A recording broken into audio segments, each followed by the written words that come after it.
اور جو بہنیں گھر کا کام کرتی ہیں بالکل ان کو اجر ملے گا، اس خدمت کا بہت اجر ہے۔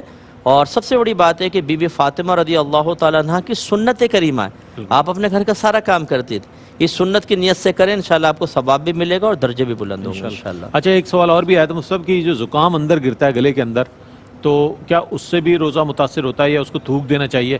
اس سوال کو بھی شامل کیجیے گا۔ اسی کو پہلے لے لیتے ہیں کہ دیکھیں ایک فطرہ تو ایک کو ہی دیں، ایک کو اس سے ٹکڑے ٹکڑے نہ کر دیں، اس میں بچ ہی کیا جائے گا؟ ہاں باقی اگر 8-10 فطرے ہیں تو آپ 2 کسی کو دے دیں، 4 کسی کو دے سکتے ہیں، اس میں کوئی حرج نہیں ہے۔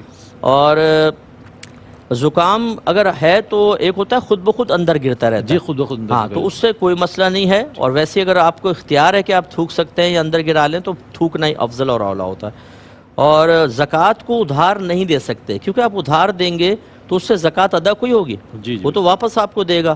اگر آپ پہ زکوٰۃ فرض ہو چکی ہے، سال پورا ہو چکا ہے، تو پھر تو ادھار دینے کا مطلب یہ ہے کہ آپ زکوٰۃ ادا نہیں کر رہے، واپسی کے لیے دے رہے ہیں، اور اس میں تو ایک دن کی تاخیر بھی گناہ ہے۔ آپ یوں کر لیں کہ اس کو ادھار نہ دیں، زکوٰۃ ادا کر دیں، صحیح، اس غریب کی مدد ہو جائے گی اور آپ کی زکوٰۃ ادا ہو جائے گی۔ ایسے ہی سید کا مسئلہ بھی جو آگے انہوں نے پوچھا، اور یہ فرائض اور واجبات میں قیام فرض ہوتا ہے، اچھا یعنی وطر کے اندر اور فرض نمازوں کے اندر، باقی سنن موقدہ ہوں غیر موقدہ یا نوافل، ان کو آپ بلا عذر بھی بیٹھ کے پڑھ سکتے ہیں، لیکن بلا عذر پڑھیں گے تو آدھا ثواب ہوگا، اور عذر کے ساتھ پڑھیں گے تو انشاءاللہ پورا ثواب ملے گا۔